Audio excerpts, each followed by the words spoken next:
let's actually now move on to bringing in all of your animations and getting that ready to go.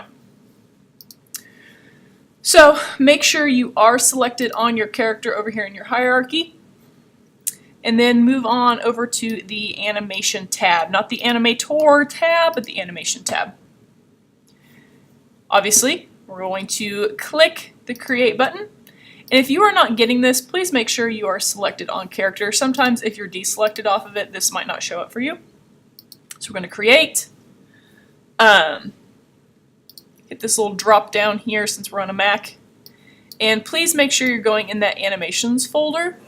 And you'll see that I already have some in here from when I double checked all of my stuff in a previous scene, but I'll just make a new copy. But make sure you're going in the animations folder that I had you make at the beginning of class the other day.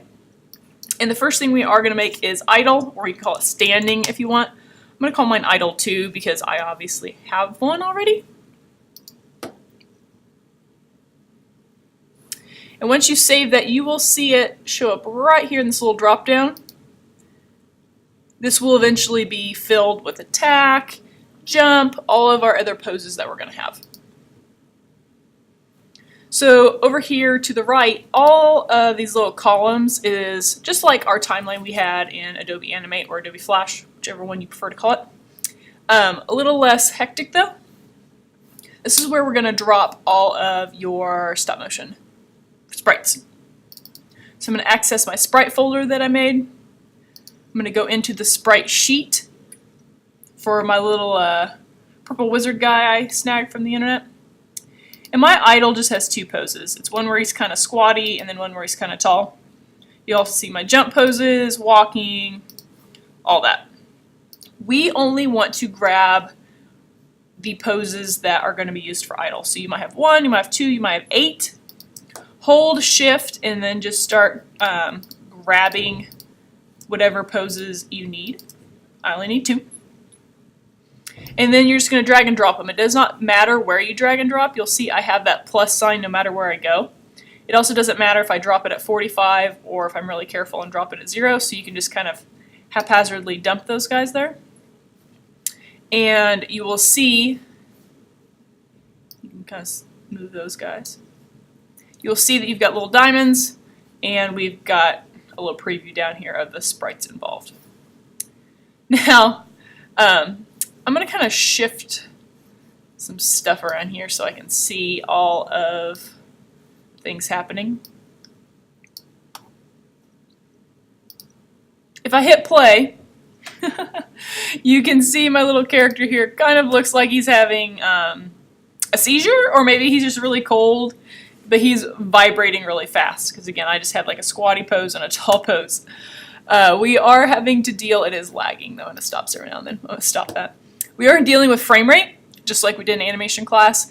They call it samples though, right here. So my frame right now is 60, and I only have 2 dots, so that is way too fast for me.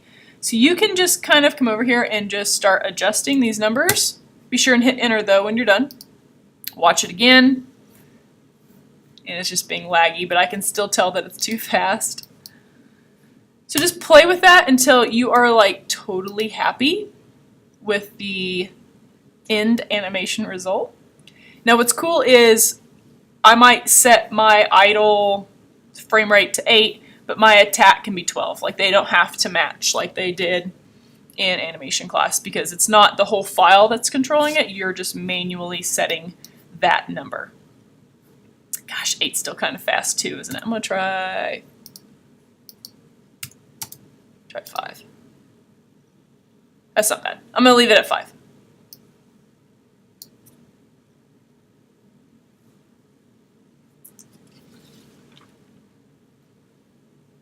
Okay, now we're going to do the same thing. Let me stop that. We're going to start our walking animation.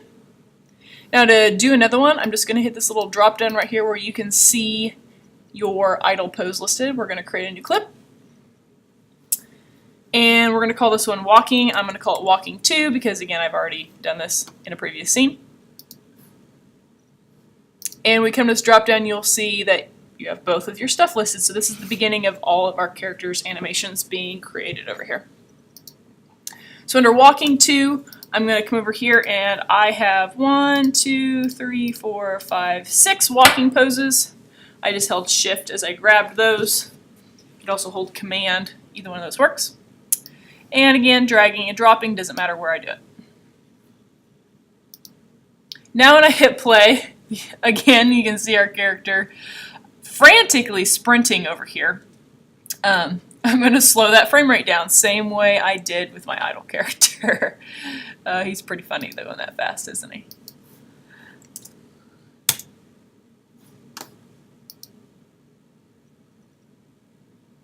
Ten's not bad. I think I'll stick with 10.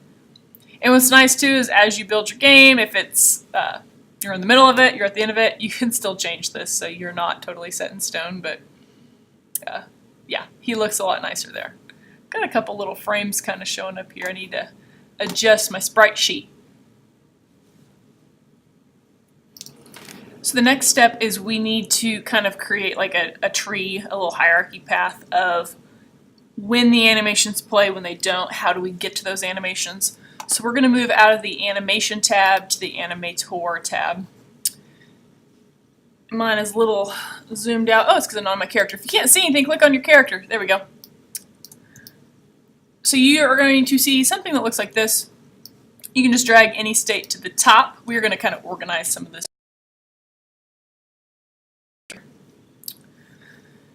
Entry, drag to the top.